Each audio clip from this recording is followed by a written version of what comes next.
बिस्मिल्लाहिर्रहमानिर्रहीम नहमदुहु व नसल्ली अला रसूलिहिल करीम। आज के हमारे दर्स का मौजू है नमाज के अंदर शहादत की उंगली का उठाना या उंगली का इशारा करना। इसमें भी काफ़ी इख्तलाफ है और हमारे जो सल्फ़ी और अहले हदीस हज़रात हैं वो नमाज के अंदर अपनी उंगली को न सिर्फ उठाते हैं बल्कि वो शुरू से लेकर आखिर तक अपनी उंगली को मुसलसल हरकत देते रहते हैं और बड़ी शिद्दत के साथ उसको हिलाते हैं और उसके अंदर तहरीक पैदा करते हैं। हमारे जो हनफी हज़रात हैं वो अशहदु अल्ला इलाहा इल्लल्लाह पर अपनी उंगली को उठाते हैं और अशहदु अन्ना मुहम्मद रसूल पर नीचे वो रख देते हैं। तो इस सिलसिले हमारा क्या मौक़िफ़ है, हमारे पास क्या दलाइल हैं, तो इससे मैं आपको एक हदीस आप हज़रात के सामने पेश करता हूँ।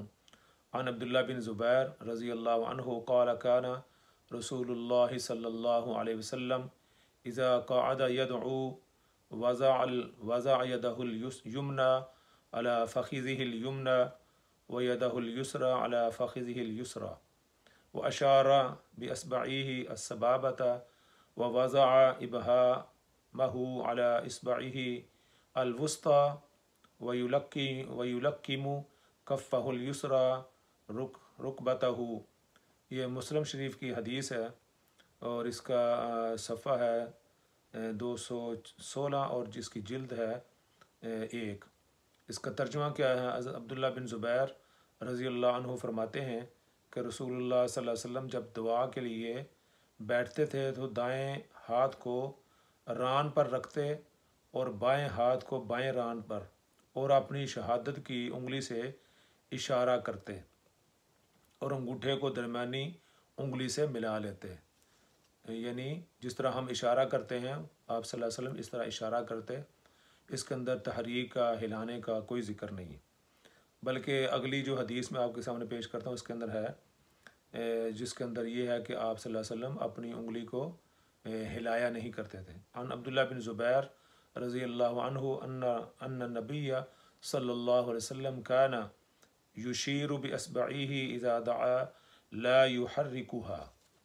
यानी आप सल्लल्लाहु अलैहि वसल्लम अब्दुल्ला बिन ज़ुबैर जो हैं वो इसको रवायत करते हैं कि नबी करीम सल्लल्लाहु अलैहि वसल्लम जब नमाज़ पढ़ते तो उंगली से इशारा करते थे, उसको हिलाते नहीं थे। इसके अंदर उन्होंने अपना इसकी तशरीह कर दी कि ला युहर्रिकुहा।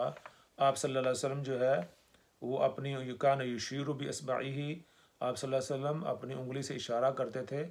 इज़ा दआ ला युहर्रिक, लेकिन आप सल्लल्लाहु अलैहि वसल्लम अपनी उंगली को हरकत नहीं देते थे।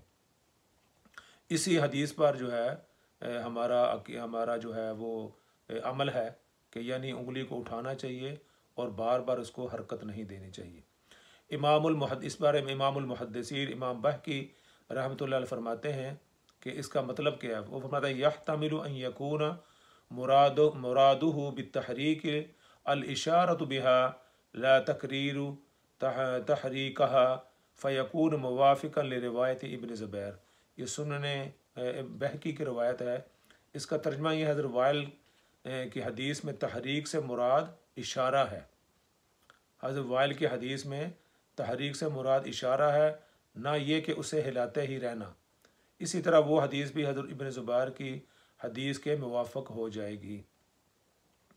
उंगली का इशारा करके उंगली को नीचे कर लेना ही हमारा क्या मसलक है और क्या अमल है कि उंगली का इशारा करके उंगली को नीचे कर लेना ही दूसरी हदीस के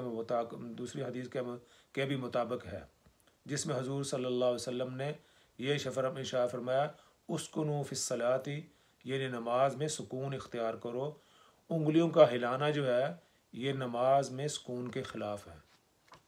सारी बात का ख़ुलासा ये है कि नमाज के अंदर अपना जो है वो सुकून के साथ नमाज अदा करनी चाहिए और बार बार उस उंगली को हिलाना और इतनी शिद्दत के साथ हिलाना जिससे किसी तरह भी ये ना लगे कि ये आदमी नमाज पढ़ रहा है। तो नबी पाक सल्लल्लाहु अलैहि वसल्लम ने जो ये फरमाया कि उसकुनु फ़िस्सलाह, नमाज के अंदर سکون اختیار کرو تو یہ سکون کے خلاف ہے۔ اب اس سلسلے میں آپ حضرات کے سامنے ایک واقعہ بیان کرتا ہوں کہ چند روز پہلے کی بات ہے کہ ہماری مسجد کے اندر ایک کوئی سلفی شخص آئے تھے، وہ نماز پڑھ رہے تھے، تو میں ان کے بائیں طرف تھا اور دائیں طرف ہمارے ایک مسجد کے نئے جو ہیں مقتدی ہیں وہ آئے اور کام کرتے ہیں، تو انہوں نے وہ نماز جو ہے نا وہ دوسری طرف وہ تھے۔ نماز جب ختم ہوئی، اب جو وہ شخص تھے وہ نماز کے اندر انہوں نے اپنی انگلی کو اتنی شدت کے ساتھ اس کو ہلانا شروع کیا کہ آدمی حیران رہ جاتا ہے کہ یہ آدمی کیا کر رہا ہے نماز کے اندر، اور جو ہے نا بار بار اس کو ہلانا اور بڑی شدت کے ساتھ پورا جناب اس نے جو ہے سے اس کو ہلا رہا ہے۔ جب نماز ختم ہوئی مجھے بھی ویسے یہ بات بڑی مناسب لگی، اور یہ میں نے کہا یہ نماز کے اندر اس طرح کی حرکت ہے، یہ مناسب نہیں ہے۔ تو نماز کے بعد وہ شخص جو ہے نا وہ جو مقتدی تھے ہمارے، وہ میرے پاس آئے، مجھے کہتے ہیں کہ حضرت یہ کون شخص ہے؟ میں کہا مجھے تو نہیں معلوم، کوئی نئے آدمی آئے۔ کہتے ہیں کہ انہوں نے نماز کے اندر ایسی حرکت کر رہے تھے کہ میں جو ہے نا پتہ نہیں نماز کس طرح میں نے پوری کی ہے، میں چاہ رہا تھا کہ میں نماز توڑ کے جو ہے نا وہ پچھلی صف میں چلا جاؤں۔ اتنا میرے دماغ پر اثر ہوا ہے کہ نماز کے اندر سکون کا حکم دیا گیا ہے، لیکن یہ جو شخص ہے یہ تو نماز کے اندر اس کو سکون ہے ہی نہیں، بلکہ یہ دوسرے جو لوگ ہیں ان کا بھی سکون برباد کر رہا ہے۔ تو احادیث کو، نبی پاک صلی اللہ علیہ وسلم کی جو احادیث ہیں اس کو سمجھنے کی، آپ صلی اللہ علیہ وسلم کیا کہنا چاہتے ہیں، وہ صرف الفاظ سے حضرات جو ہے نا یہ حضرات لے لیتے ہیں، لیکن آپ صلی اللہ علیہ وسلم کی جو اس سے منشا ہے اس کو نظر انداز کر دیتے ہیں۔ تو نماز کے اندر جو ہے سکون اختیار کرنا چاہیے، اور اتنی شدت کو ہلانا بھی ہے، اگر آپ یہ سمجھتے ہیں کہ وہ ہلانا سنت ہے تو آرام سے جس کا پتہ بھی نہ چلے، لیکن اتنی شدت سے اس کو جو نا گھمانا، جیسے کوئی چیز لٹو لے کر آدمی کسی چیز کو گھما رہا ہے، اور کئی ایسے اوپر نیچے بھی کرتے ہیں، مار رہے ہوتے ہیں، جیسے کہ ہم جو نا پتہ نہیں شیطان کے سر پر اوپر چوٹیں لگا رہے ہیں، کوئی اس طرح کرتے ہیں، پھر ایسے کرتے ہیں، پھر بار بار ایسے کرنا۔ تو یہ میری سمجھ سے بالاتر ہے، اور یہ نبی پاک صلی اللہ علیہ وسلم اس طرح کا حکم نہیں دے سکتے، اور نہ اس طرح کر سکتے ہیں کہ وہ نماز کے اندر جو ہے، جب صلی اللہ علیہ وسلم فرمایا کہ نماز کے اندر سکون اختیار کرو، اسکنوا فی الصلاۃ، نماز کے اندر سکون اختیار کرو، یہ نماز کے سکون کے خلاف ہے۔ اور پوری اگر ایک لائن ہو اور سب ایسے لگے ہوں تو مجھے یہ بات سمجھ نہیں آتی۔